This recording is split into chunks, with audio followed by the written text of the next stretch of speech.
مصیبت دور ہونے کا عمل۔ الحمدللہ رب العالمین والصلاة والسلام علی سید المرسلین، اما بعد فاعوذ باللہ من الشیطان الرجیم، بسم اللہ الرحمن الرحیم۔ فرمان مصطفیٰ صلی اللہ تعالی علیہ وآلہ وسلم، جس نے مجھ پر 10 مرتبہ درود پاک پڑھا، اللہ عز و جل اس پر 100 رحمتیں نازل فرماتا ہے۔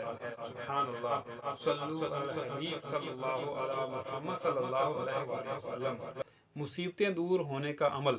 حضرت علامہ امام شعرانی قدس سر نورانی طبقات کبریٰ میں حضور غوث الاعظم علیہ رحمۃ الاکرم کا یہ ارشاد گرامی نقل کرتے ہیں: ابتداً مجھ پر بہت سختیاں رکھی گئیں، جب سختیاں انتہا کو پہنچ گئیں تو میں عاجز آ کر زمین پر لیٹ گیا اور میری زبان پر قرآن پاک کی یہ 2 آیات مبارکہ جاری ہو گئیں۔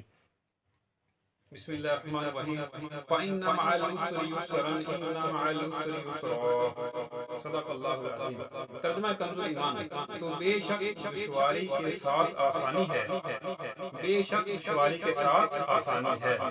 الحمدللہ عز و جل، ان آیات کی برکت سے وہ تمام سختیاں مجھ سے دور ہو گئیں۔ واہ کیا مرتبہ اے غوث ہے بالا تیرا، اونچے اونچوں کے سروں سے قدم اعلیٰ تیرا۔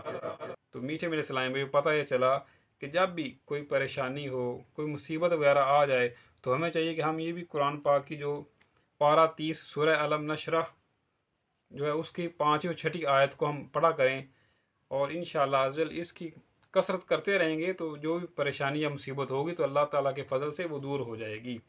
تو دعا ہے کہ جو کچھ بیان کر اللہ تعالیٰ ہمیں اس پہ عمل کرنے کی توفیق عطا فرمائے، آمین بجائے خاتم النبیین۔ صلو علی الحبیب صلی اللہ علی محمد صلی اللہ علیہ وآلہ وسلم۔